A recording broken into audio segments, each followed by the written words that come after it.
Alrighty, so I have once again found a reason to set up my phone in my car and say something to the camera. And I guess today's is going to be a little bit philosophical, but ultimately it's actually a practical thing, like a something that I actually give as advice, or did give as advice at a high level to businesses in the past. But the goal of what I want to talk about today is complexity, and how unnecessary complexity is never good, and it ultimately causes you lots of problems. And in general, you should remove complexity from any facet of your life. And if you're a business owner, any unnecessary complexity from your business. Now, this channel is not about like business stuff, so I'm just going to talk about this in general, but I will use an example like that to kind of illustrate my point. I think it makes it very profound. But basically, there are all these things in life that we find a way to complicate, to make more complex, to make problems harder to solve, because there's either unnecessary restrictions that you're putting on yourself, or there is like a want that's not necessarily a need, or some people have an idea and they think it's a good idea, but that idea requires like a million other steps, and you could just do it this other way that's much simpler, maybe less cool, but more elegant, right? And so, as I say this out loud, it's not very concrete, but to give you an example, right? So let's imagine that you are a large automotive manufacturer. Most of your labor that you use to produce cars is tied up on the assembly line or in the offices where people process documents and do all this kind of crap in the office. You could have a million different cars that you offer, and a million different packages for those cars, and all sorts of accessories and things that you could upsell somebody on to make more money. And at the outset, when you come up with this idea, you think to yourself, you know what, I should have a bunch of accessories and different packages available for this vehicle, because I know that all these customer segments exist and people like this stuff. People will buy this stuff. But in the data after the fact, and I can attest to this, anybody that works in this field will tell you the same thing, but like the data after the fact, because I can't say who, let's say there is a giant American auto manufacturer, and they are really good at making trucks, as any American auto manufacturer is. And on these trucks, they have 10 different packages that all have different accessories. Now, technically, the addition of one different thing adds like a 1 factorial amount to the total number of combinations that you can end up with at the end of the production line, that you end up selling, right? Because some people might buy the premium package and then say, but you know what? The premium it comes with the bigger wheels. I actually don't like the bigger wheels. First of all, nobody's saying that, but I actually don't like the bigger wheels. So like, can I get the other wheels? And that is, so realistically, every single possible combination that you're willing to sell to somebody exists. Okay. Now, customers will buy what exists. Okay. But customers often might have different switching costs but in their head between one option and another, right? Different opportunity costs compared to what the actual value difference is.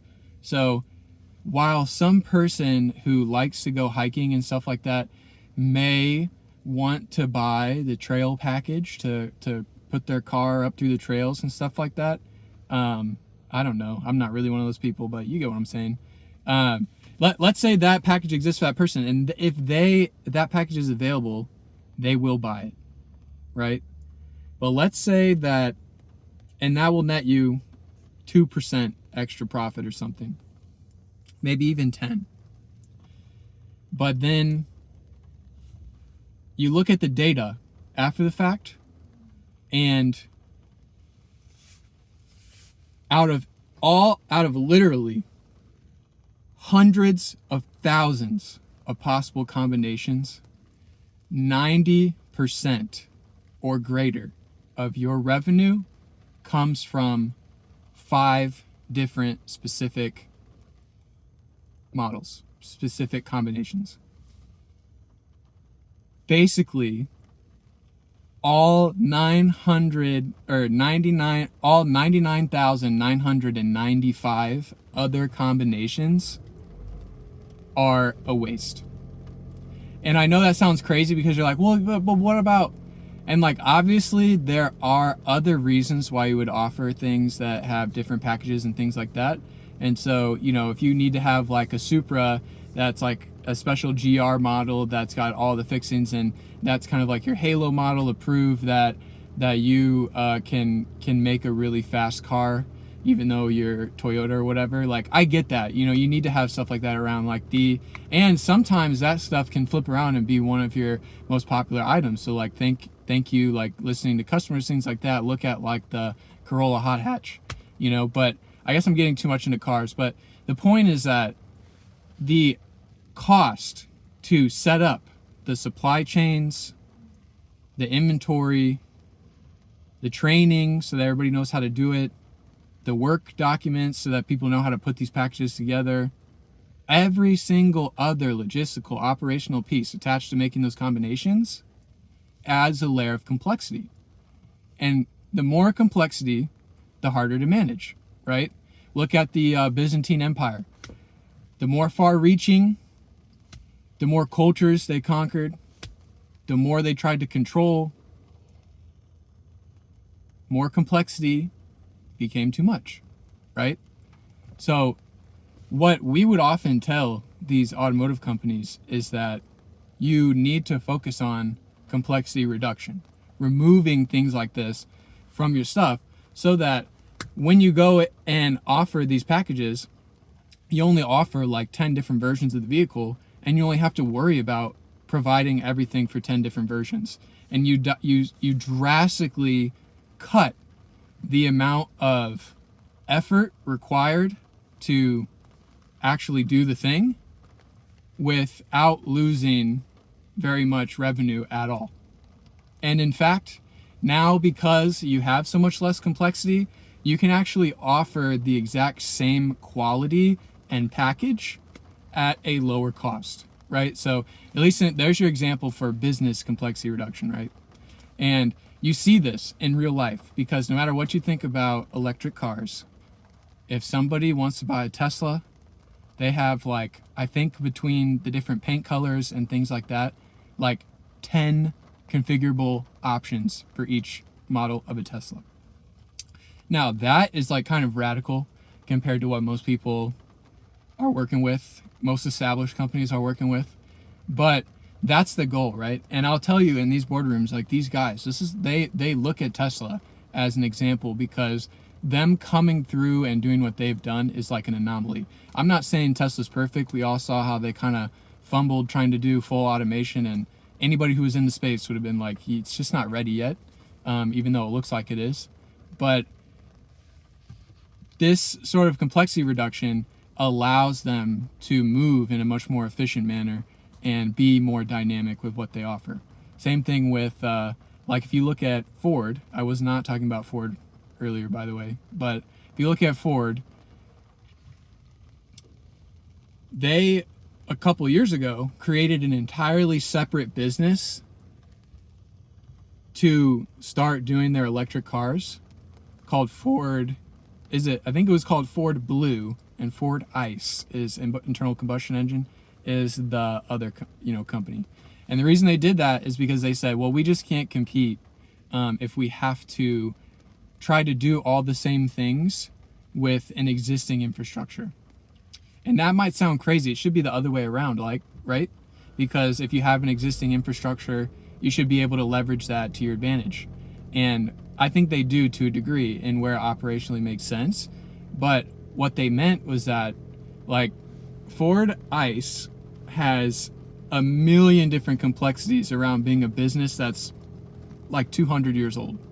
I don't really know how old they are, but they have an insane amount of complexity around just like the number of people they have hired, the amount of compliance they have to meet, all these things that just get built into building a giant business. Tesla doesn't really have to worry about that as much because they started a couple years ago. And even with that, they're able to make weird legal cases to sidestep different rules. Like in many states, it's illegal, if not every state, it's illegal to sell a car direct from the factory as like a business model. Like you have, in some states, you have to have dealers. Or the other way around, it's set up in such a way that the dealers hold an amount of power over these existing corporations. And so they can't make decisions without the dealers. And I'll tell you this much. In today's day and age, the car companies hate that. There are certain non-American car companies that on their horizon probably don't want to deal with dealers at all. And because somebody was a new business model, and technically they're completely different, and they're good for the environment, Tesla, they, in many places, have been able to sidestep the need for a dealer. And some places not. And so they've become their own dealer, which is, I don't even know how that works, you know? But the point that I'm making here is like the company that has less complexity has been able to outmaneuver the companies that have all this legacy complexity built in. Okay, so now I want to try to circle this all the way back. What's this got to do with the philosophical message? Reduce complexity in your own life, okay? Because there's no need for it. It's not giving you any benefit above what the less complex version of the thing would give you. And while certain things may be sick or cool or fun because they're more complex, I too love to make something that doesn't need to be complex when I'm the one working on it, right? Like everybody would love to, this is a good example. I'm trying to build decks for Yu-Gi-Oh, not to bring that stuff up again, but I just think it would be so sick to play some sort of like chaos dragon deck that could end board with like a Red Eyes Dragoon and a Magia, and maybe like a Blackluster Soldier Envoy at the beginning. Sorry for people that don't know what that means, but there you go. Okay, and so one of the most powerful decks in the format is like just buy these cards and then like you play card and then you win match. And yet I'm sitting here like, okay, but then if I do this and then if I do that and then if my main goal was just to win a game, then I would just spend more money to buy the expensive cards and just win the game simply, you know? So, I get that there's a reason why you might want to have complexity for fun, but other than that, there's no value that it brings you. And one important parallel that I've been starting to draw in my life is around another philosophical lesson I learned, so I guess I'll bring it up here, but it's just that, like, people, you have to be yourself, and people will like you or they won't like you. And if you try to be somebody that you're not in order to get people to like you, then you will be like sad because they don't like you, actually. And two, like, you're just a bad fit for this group. Like, why are you trying to hang out with these people that don't even like you? That doesn't make any sense. And the more you act that way, the more you act as you are, obviously trying to be a good person, but the more you act as you are, you will be surrounded by people that accept you as you are, by design. And where does that relate? I mean, that's complexity in and of itself. Here, you're running around talking about, I want to have friends and family and all this kind of stuff, and you're trying to manipulate situations, trying to make yourself into somebody that these people will like, but you're not that person. Why are you adding this complexity? Like, just don't do that. You know what I mean? And you will be surrounded by people that you can effortlessly be yourself around and be fine. Right? Okay. So my main goal is hopefully that at the end of this, everybody's understanding that there is no need to have useless complexity. in business or in your own life, okay? So please take my advice this one time, and anywhere where you can reduce complexity where there need not be, go ahead and do it and experience the results.